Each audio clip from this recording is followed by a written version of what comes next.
آج کے خطبہ جمعہ میں ہمارا عنوان ہے مسجد سے سیکھیے اور سکھائیے۔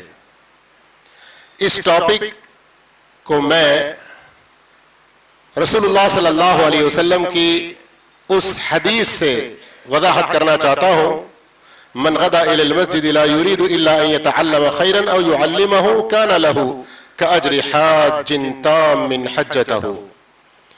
جو شخص مسجد جاتا ہے، کیوں جاتا ہے؟ اس کا مقصد، اس کا ارادہ خیر سیکھنا یا سکھانا، اس کے سوا کچھ اور نہیں ہے۔ جو شخص مسجد جاتا ہے اس ارادے کے ساتھ کہ کچھ خیر سیکھیں یا سکھائیں، تو ایسے آدمی کو پورے حاجی کو جتنا حج کا ثواب ملتا ہے اتنا ثواب اللہ عطا کرے گا۔ اللہ اکبر۔ اللہ کی بے پایہ رحمتوں کے بارے میں بھی دیکھیں۔ اب اس حدیث پر دیکھنے میں چھوٹے سے چند جملے ہیں، چھوٹا سا ٹکڑا، لیکن اس کے اندر کئی باتیں ہیں، ذرا ہم کو غور کرنے کی۔ من غدا الی المسجد، مسجد آنا جانا، مسجد سے اپنا تعلق رکھنا۔ لا یرید، ارادہ، انٹینشن، نیت، ان یتعلم خیرا، تیسرا پوائنٹ کیا ہے؟ خیر سیکھنا، او یعلمہ، یا خیر کسی دوسرے کو سکھانا۔ اب اس کے بعد جو ہے وہ ریوارڈ، اجر، فائدہ۔ اب یہ جو شروع کے جملے میں، شروع کی حدیث میں آپ نے 4 پوائنٹ سنے ہیں، ذرا اس کی روشنی میں ہم کچھ سمجھیں گے۔ ذرا مسجد اسلامک سوسائٹی میں، مسلمانوں کے معاشرے میں ایک بنیادی کردار، ایک مرکزی حیثیت ہے۔ اسی لیے دیکھیے قرآن مجید میں اللہ رب العالمین نے بہت ساری ہسٹوریکل پلیسز یا بہت ساری چیزوں کا نہیں، کیا فرمایا سورہ آل عمران میں؟ سب سے پہلا گھر اللہ کی عبادت کے لیے جو بنایا گیا، ان اول بیت وضع للناس، وہی ہے جو مکہ میں ہے، جسے ہم کعبۃ اللہ اور اس کے اطراف مسجد حرام کے نام سے جانتے ہیں۔ دین کی خاطر اپنے خاص وطن کو چھوڑ کر کسی دوسری جگہ جانا، جیسے اللہ کے رسول صلی اللہ علیہ وسلم اور صحابہ مکہ سے مدینہ گئے، تو مدینہ جانے کے بعد نئی آبادی، نیا ایریا، نئے لوگ، اور یہاں کی طرح وہاں بزنس، کھانے پینے اور دوسرے کاروبار وغیرہ کی سب سہولتیں نہیں، بہت سارے مسائل ہجرت کے بعد۔ لیکن اللہ کے رسول صلی اللہ علیہ وسلم نے سارے پرابلمز کے سولوشنز کے لیے قدم پہلے نہیں اٹھایا، سب سے پہلے کیا کیا؟ اللہ اکبر۔ اب غور کریں، مکہ سے نکل کر مدینہ آ رہے ہیں تو مدینہ سے 3 کلومیٹر پہلے قباء میں رکے 4 دن کے لیے، تو وہاں سب سے پہلے مسجد بنائی، جس کو آج بھی کیا کہتے ہیں؟ مسجد قباء، اور اس میں 2 رکعت نماز ادا کرنے کا ثواب ایک عمرہ کے برابر۔ پھر 4 دن کے بعد جب مدینہ آئے، اپنا گھر پہلے نہیں بنایا، بہت سارے پرابلمز مسلمانوں کے ہیں، ان کے سولوشن کے لیے، ان کے حل کے لیے پہلے قدم نہیں اٹھایا، کیا کیا؟ پہلے مسجد بنائی۔ اس سے کیا بات سمجھ میں آ رہی؟ مسلمانوں کے معاشرے میں مسجد ایک مرکزی، ایک سینٹر پوائنٹ۔ حقیقت میں مسجد اللہ کی عبادت کے لیے، وَأَنَّ الْمَسَاجِدَ لِلَّهِ فَلَا تَدْعُوا مَعَ اللَّهِ أَحَدًا، لیکن بس یہی ایک عبادت نماز کی شکل میں ہی نہیں، اللہ کی عبادت کے 2 طریقے ہیں، 2 شکلیں اس کی ہیں۔ ایک ڈائریکٹ اللہ کی عبادت جس کے اندر کسی کو شریک نہیں کیا جا سکتا، نماز، نذر و نیاز اور قربانی، روزہ، حج وغیرہ، یہ سارے جو ہم جانتے ہیں عبادات کے نام سے۔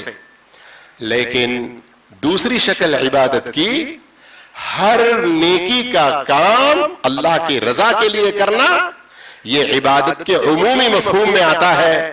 جیسے کہ شیخ الاسلام ابن تیمیہ رحمۃ اللہ علیہ فرماتے ہیں کل ما یحب اللہ ویرضا من الاقوال الظاہرۃ والباطنۃ والاعمال الظاہرۃ والباطنہ. شارٹ اینڈ سویٹ کیا ہے؟ مسجد کے مرکزی حیثیت کو یہ ہمارے معاشرے میں کتنی اہم چیز ہے اس پوائنٹ کو پہلے سمجھیں. آج ہم میں سے بہت سے لوگ مسجد ہاں نماز کے لیے جاتے ہیں، ہاں وہ لوگ بس جس کو جس نماز کے لیے جس کا ارادہ ہے وہ چلا جاتا ہے، ایسا سمجھتے ہیں. لیکن میں ایک مسلمان ہونے کے ناطے میرا کنیکشن مسجد سے کتنا امپورٹنٹ ہے اس کو ہم میں سے بہت سارے لوگ بھول گئے ہیں. کیوں بھول گئے؟ اس لیے کہ قرآن، حدیث، ہماری تاریخ، سیرت، اللہ کے رسول صلی اللہ علیہ وسلم کی صحیح سے ہم لوگ انٹرسٹ کے ساتھ نہیں پڑھ رہے ہیں، اس کو فالو اب ہونا اس ارادے سے نہیں پڑھ رہے ہیں. ورنہ آپ قرآن مجید میں ہی دیکھیں گے مسجد، مساجد سنگولر اور پلورل، یہ دو صیغوں میں 28 سے زیادہ جگہوں پر یہ لفظ آیا ہے.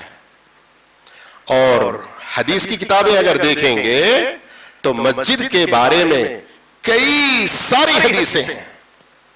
مسجد نماز کی جگہ، ذکر کی جگہ، قرآن کی تلاوت کی جگہ.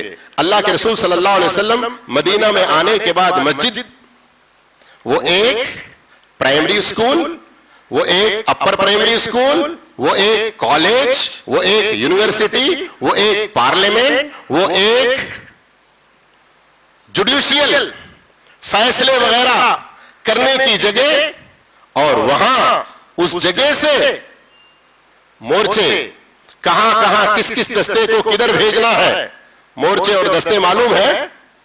الرحیق المختوم جو ہسٹری کی کتابیں کم سے کم وہ بھی پڑھیں گے تو پتہ چلتا.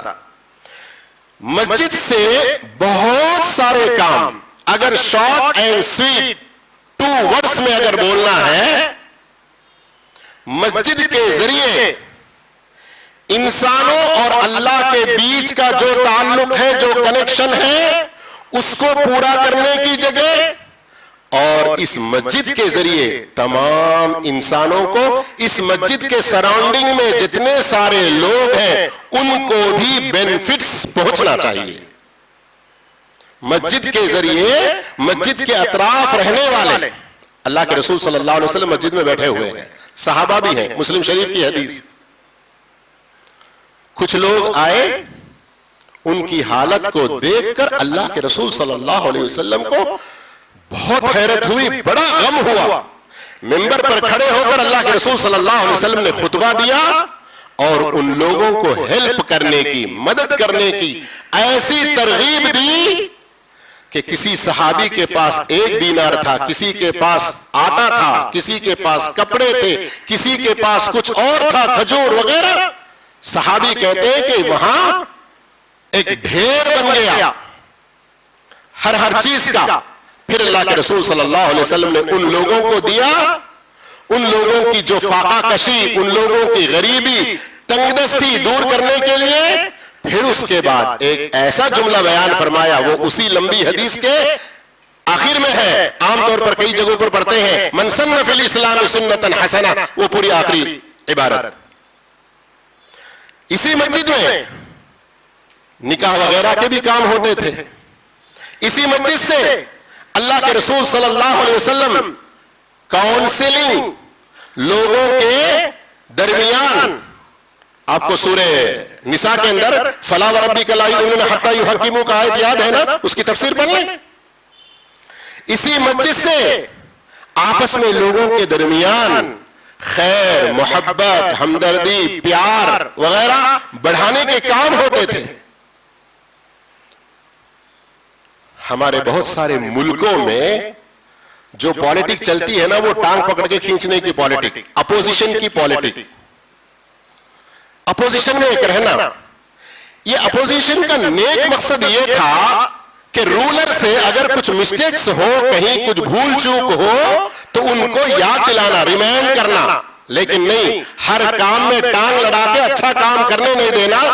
اس طرح کا ہو گیا. نعوذ باللہ، استغفر اللہ. بڑی بدقسمتی سے ایسی چیزیں مسجدوں میں داخل ہو کے پبلک کو جو فائدہ پہنچانا تھا، اس میں بہت، یہ کسی ایک مسجد کی بات نہیں، عمومی طور پر. ورنہ آج کیا حالت ہے اپنے ملک کی. اللہ تعالی ہمارے اس دیش کو اور ہمارے اس دیش واسیوں کو ہر طرح کے شر سے، برائی سے بچائے، اور اللہ رب العالمین اس میں رہنے والے تمام لوگوں کی حفاظت فرمائے. یہ ہم سب کو دعا کرتے رہنا چاہیے. جس طرح سے ملک کے حالات بدل رہے ہیں اس کے پیش نظر مسجد اللہ کے رسول صلی اللہ علیہ وسلم کے دور میں دیکھیں، جن گننن، پاپولیشن کے بارے میں اعداد و شمار کہ ہمارے اس مسجد کے سراؤنڈنگ میں کتنے لوگ ہیں، کتنے مسلمان ہیں، کتنے لوگ کس کس تعلیمی صلاحیت کے ہیں، کتنے لوگ ان کی اقتصادی اکنامیکلی کیا کیا سچویشنز ہیں، کتنے لوگ زکوٰۃ دینے کے قابل ہیں، کتنے لوگ زکوٰۃ لینے والے ہیں، کون کون لوگ ہیں، ان کی تعلیمی صلاحیتیں کیسی ہیں، کن کو ان کی اپنی تعلیمی صلاحیت کو آگے بڑھانے کی فکر ہے لیکن اکنامیکلی پرابلمز ہیں تو کیسے ان کو ہم سپورٹ کر سکتے ہیں. اس طرح کے سارے مسائل. ابو ہریرہ رضی اللہ عنہ کا واقعہ بڑا مشہور ہے. اللہ کے رسول صلی اللہ علیہ وسلم کے پاس کچھ دودھ آیا. اللہ کے رسول صلی اللہ علیہ وسلم کے پاس دودھ آیا، ابو ہریرہ کو بلایا اس لیے کہ وہ کون تھے؟ ون آف دا ہیڈ، وہ ایک ذمہ دار تھے ان سٹوڈنٹس کے جو ہاسٹل کی طرح سے مسجد نبوی میں رہتے تھے جنہیں اصحاب صفہ کہا جاتا تھا. اللہ کے رسول نے فرمایا اے ابو ہریرہ اپنے ساتھیوں کو سب کو بلاؤ. ابو ہریرہ کہتے ہیں میں اتنا زیادہ بھوکا تھا کہ میں سمجھا اللہ کے رسول سب سے پہلے مجھے پینے کے لیے کہیں گے، لیکن نہیں. اب ایک لمبا قصہ ہے اور صحیح حدیث سے ثابت ہے. بتانے کے مقصد اس کے اندر اللہ کے رسول صلی اللہ علیہ وسلم اس مسجد کو کن کن کاموں میں کیسے کیسے استعمال کر رہے تھے ذرا ادھر دیکھیے، اور آج ہم کو کیسے کرنے کی سخت ضرورت ہے. اس مسجد کو ایسا ہم سینٹر بنا کر لوگ الحمدللہ جمعہ میں کتنا بھر گیا ابھی، لیکن فجر کی نماز میں کتنے لوگ رہتے ہیں؟ فجر کی نماز میں خاص طور پر 7 8 10 12 15 سال کے لڑکے کتنے رہتے ہیں؟ سعودی عرب کی ایک مسجد کے بارے میں پڑھ کر بڑی خوشی ہوئی، اور اس امام صاحب کو جو مسجد کے ہیں ان کو کیا کہتے ہیں یہاں پر؟ سنمانم. ان کی تکریم کی گئی. تکریم کا لفظ سمجھتے نہیں سمجھتے، سنمانم جو استعمال کرتے ہیں عام طور پر، یعنی ان کو نوازا گیا کہ ماشاءاللہ آپ کی اتنی اچھی ایکٹیویٹیز ہیں، آپ کے مسجد میں فجر کی نماز میں اتنے بچے.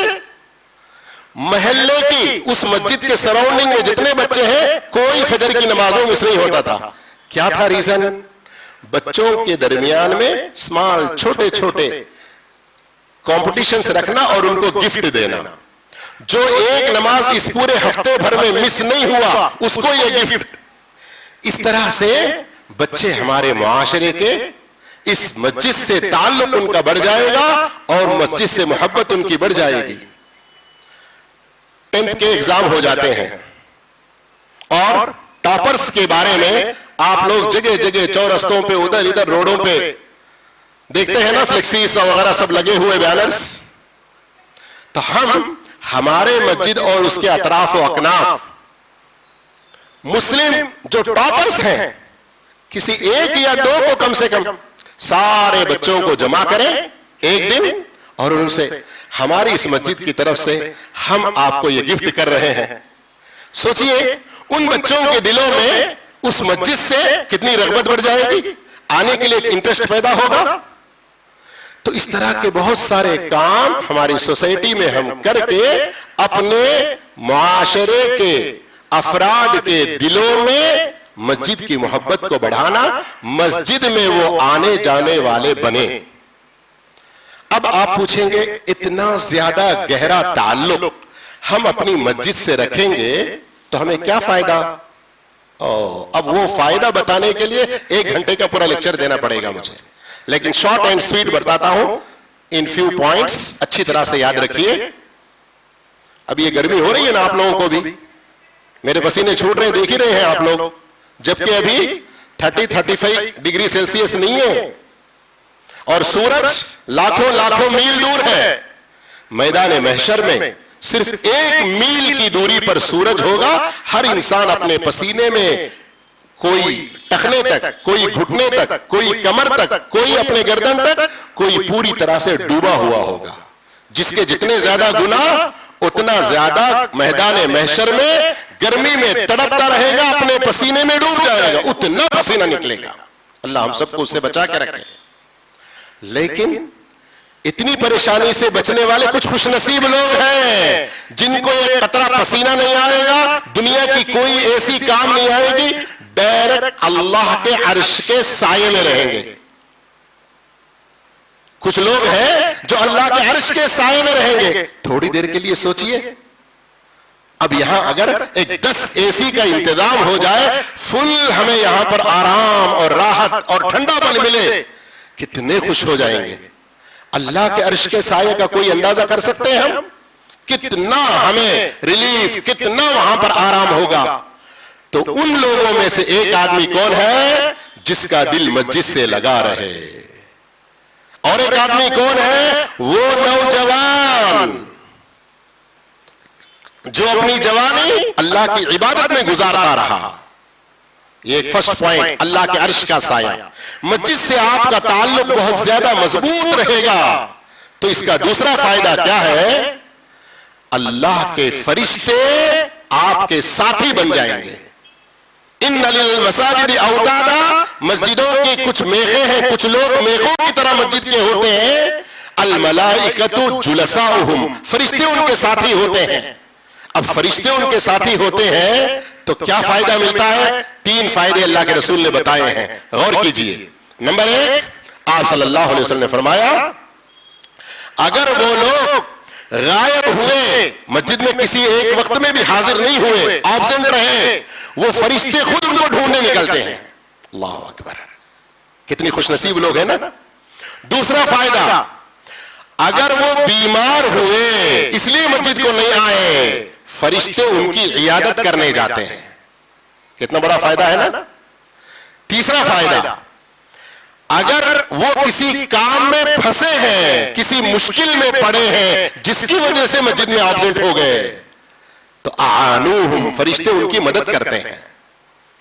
آپ صلی اللہ علیہ وسلم اس انداز میں سمجھانے کے بعد جنرلی سب لوگوں کو پھر ایک مرتبہ ترغیب دے رہے ہیں, انکریج کر رہے ہیں.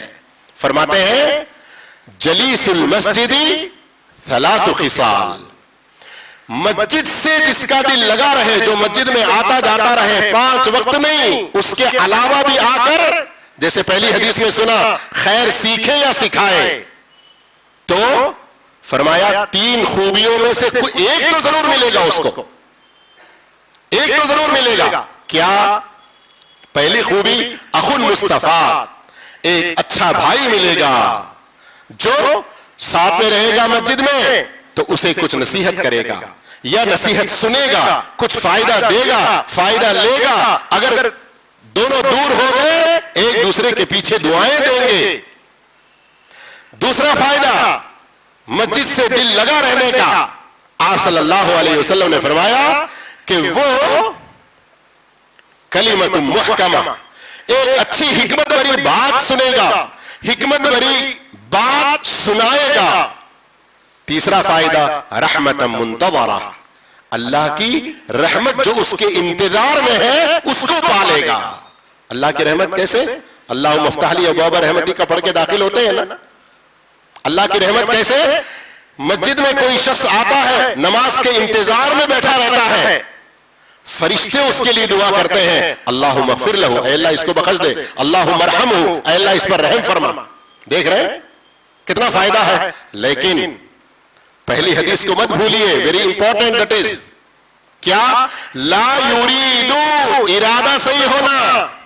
آج مسجد کو جاتا ہوں, کون آیا کون نہیں آیا دیکھ کے آتا ہوں, ایسا نہیں ہونا. آج کیا امام صاحب غلطی کرتے کہ ذرا 4 لقمے دے کے آتا ہوں. ہمارا ارادہ جتنا اچھا ہوگا اسی کے مطابق ہم کو اجر و ثواب ملے گا. اس لیے ہر نیک کام میں حسن نیت, اخلاص بہت زیادہ ضروری ہے. اخلاص میں جتنی کمی ہوگی اتنی خرابی ہوگی. اب آئیے حدیث کے آگے دو حصے جو تھے نا یتعلمہ خیرا او یعلمہ، تو اب تک جو میں نے مسجد ایک مرکزی پوائنٹ کر کے باتیں بتائیں اس میں آپ کو کافی چیزیں سمجھ میں آئی ہوں گی، لیکن یہاں ارادہ اور خیر کو سیکھنا یا سکھانا، اس کے اندر ایک پوائنٹ اور سمجھ لیجئے، ایک اور پوائنٹ سمجھ لیجئے۔ بہت سارے لوگ ہم دیکھتے ہیں نا، مسلمان تو مسلمان، غیر مسلم لوگ مسجد کے بارے میں، نماز کے لیے آنے والے لوگوں کے بارے میں کتنا اچھا ان کا خیال ہوگا کہ وہ لوگ ہمارے دین اسلام سے نہیں ہیں، پھر بھی ان کی دعائیں لینا، ہماری بیماریاں دور ہوں گی، ہم کو شفا ملے گا، ایسی نیک نیت سے روز آتے ہیں نا، دیکھتے ہیں نا ہم لوگ۔ جب ایک نان مسلم کے دل میں ایسا ایک اچھا خیال آتا ہے تو ہم اپنی مسجد کو کتنا پاک صاف، پاک صاف بولے تو صرف ڈیٹول ڈال کے کلین کرنے کی بات نہیں کر رہا ہوں، اس سے بھی زیادہ فنائل سے بھی اور اچھی کوئی چیز ہے تو ہمارے دلوں کو صاف کرنے کی بات بھی کر رہا ہوں میں۔ جی ہاں، اللہ کے رسول صلی اللہ علیہ وسلم کی حدیث ہے، ابو داؤد کی، عائشہ صدیقہ رضی اللہ عنہ فرماتی ہیں، امر رسول اللہ صلی اللہ علیہ وسلم ببناء المساجد فی الدور وان تنظف وتطیب۔ اللہ کے رسول صلی اللہ علیہ وسلم نے محلے اور گلیوں میں مسجدیں بنانے، ان کو پاک و صاف رکھنے، ان کو خوشبوؤں سے ہمیشہ آباد رکھنے کا حکم دیا۔ اللہ کے رسول نے حکم دیا، تو اب یہ پاکی صفائی کتنے اعلیٰ، کتنے اچھے پیمانے پر ہو کہ ہماری یہ مسجد ایک بیمار انسان کے لیے شفا کا ذریعہ بنے۔ یہاں آ کر مجھے واقعتاً بہت آرام ملتا، بہت سارے ٹینشنوں سے، کاروبار میں خسارہ ہو کر، کووڈ اور دوسری مصیبتوں سے دوچار ہو کر، گھریلو کچھ جھگڑوں سے پریشان ہو کر، کسی دوست سے کوئی اس کا الجھ گیا، اس کی وجہ سے پریشان ہو کر میں کہاں جاؤں، کہاں پر میں اپنے دل کی تسلی کا سامان حاصل کروں، کہاں جا کر میں اپنا ٹینشن فری ہو جاؤں؟ سب سے پہلے اس کے دل میں مسلمان ہونا، مسلمان مسجد کا خیال آئے۔ اس طرح سے ہم مسجد کو بنانا چاہیے۔ تو اب کچھ لوگ کیا سوچتے، یہ صدر صاحب کا کام ہے، یہ کمیٹی کا کام ہے، یہ فلاں کا۔ میرے بھائی، مسلمان ہونے کے ناطے ہم میں سے ہر ایک کی ذمہ داری ہے، کلکم راعٍ وکلکم مسئول، ہم میں سے ہر ایک کی کسی نہ کسی اعتبار سے ذمہ داری ہے، اس کو ہمیں سمجھنے کی کوشش کرنا چاہیے اور اس ذمہ داری کو پورا کرنے کی کوشش کرنا چاہیے۔ اسی جمعہ کے خطبے اور منبر پر کھڑے ہو کر آج سے تقریباً 10-12 سال پہلے یا اس سے پہلے میں نے ایک موقع پر کہا تھا کہ میں بچپن سے ہمارے کچھ لوگوں کو مسجد کے اطراف میں دیکھتا تھا، جب اللہ نے ہمیں علم دیا، سمجھ دی اور ان کو ہم نے نماز کی دعوت دی، تو اس میں سے ایک دو آدمیوں نے بڑی صراحت سے کہا کہ میں مسجد کو ایک دو بار آیا، تمہاری طرح سے ایک دو اور لوگ بھی مجھے نصیحت کیے، لیکن 2 بار 4 بار میں آیا، وہ فلاں آدمی میرے کو ایسے تانے دیا، وہ تمہاری جماعت میں انہیں ہے نا، انہیں ایسا بولا، اس لیے اب میں آنا چھوڑ دیا۔ اب یہاں ایسے کئی واقعات ملتے آپ کو، تو اس میں نصیحت دونوں کے لیے۔ خود وہ آدمی کسی کے تانے سن کر تم مسجد سے دور مت ہو جاؤ۔ کعب بن مالک رضی اللہ عنہ کا واقعہ یاد کر لو، اللہ کی ایک آزمائش ان پر آئی تھی، اللہ کے رسول نے سماج سے کہا ان کو سلام تک نہیں کرنا۔ کعب کہتے ہیں میں اللہ کے رسول کو سلام کر کے سامنے سے دیکھتا تھا، کم سے کم جواب سے ہونٹ تو بھی ہل رہے نہیں ہل رہے، آواز نہیں آئے تو نہیں آئے۔ وہ ایک لمبا قصہ ہے، آپ ریاض الصالحین کے اندر کتاب التوبہ میں پڑھ سکتے ہیں، لیکن بولنے کا مقصد ایک دن بھی ایک نماز میں بھی پیچھے نہ رہے۔ ویسا ایمان ہم اپنے اندر پیدا کریں، انہیں کچھ بولا تو میں مسجد نہیں جاتا ہوں، انہیں کچھ بولا تو میں نہیں جاتا ہوں، ایسا نہیں رہنا۔ اور مسجد میں آنے والے لوگ، وہ لوگ بھی اس بات کا خیال کریں کہ مسجد میرا گھر، میرا فنکشن ہال، میری کوئی بلڈنگ، میرا کوئی ریسٹ روم نہیں ہے، یہ مسجد اللہ کا گھر ہر انسان کے لیے ہے۔ کوئی 15 دن کنٹینیو پڑھ کے مہینہ چھوڑ دیا پھر آ گیا، کیا رے سال کو 2 بار ہی دکھ رہا، اس طرح سے ہمیں تانے دینے کی ضرورت نہیں۔ اللہ اس کے دل کو جانتا وہ کس ارادے سے آ رہا. ہاں ماشاءاللہ بہت دن ہو گئے آپ نہیں دکھے, صحت وغیرہ تو سب اچھی ہے نا, سب خیریت تو ہے نا, کوئی پریشانی تو نہیں, اس طرح سے پازیٹیو انداز میں. تو اس سے کیا ہے, ارے اتنے اچھے لوگ ہیں یہ مسجد میں, صحیح میں اتنے دنوں تک نہیں آتے, بہت غلطی کرا میں, ایسا اس کے اندر فیلنگز آئیں. ہم اس طرح کا سلوک کرنے کی کوشش کریں. اب تک جو کچھ بھی آپ نے بیان سنا اس میں خواتین کا بھی اپنا جو بہت بڑا کردار ہے اس کو نہ بھولیں, اور یہ نہ سمجھیں کہ اس میں کہیں لیڈیز کا نام نہیں لیے, لیڈیز کے لیے مسجد میں کیا پوزیشن ہے اس کا نہیں بولے, ایسا نہیں سمجھنا. اللہ کے رسول صلی اللہ علیہ وسلم کے زمانے میں خواتین بھی مسجد میں آیا کرتی تھیں. اب اس کے ایک لمبے واقعات ہیں, بہت ساری حدیثیں ہیں, کسی اور موقع پر ان کی تفصیل. بہرحال مسجد کے حوالے سے اس حدیث کی روشنی میں اور بھی اس طرح کی کئی نصیحتیں, کئی باتیں آتی ہیں. اس لیے میں بار بار کہتا ہوں قرآنی آیات اور احادیث کو ہمارے لائیو, ہماری جو زندگی گزرنے والی حقیقت ہے, فیلڈ ہے, اس کے اوپر پریکٹیکلی طور پر فٹ کرنے کی کوشش کریں, سمجھنے کی کوشش کریں. پھر ایک مرتبہ میں ترجمہ سنا کر اپنی بات کو ختم کرتا ہوں. جو شخص مسجد آتا جاتا رہے اس کا مقصد صرف خیر کو سیکھنا یا سکھانا ہو, اور خیر اس کے اندر علم, عبادت, ساری چیزیں, ہر اچھا کام جو اللہ کو پسند ہے آ جاتا ہے. ایسے آدمی کے لیے مکمل حاجی کو ملنے والے اجر کے برابر کا اجر ملے گا. اقول قولی ھذا استغفر اللہ لی ولکم فاستغفروہ انہ ھو الغفور الرحیم.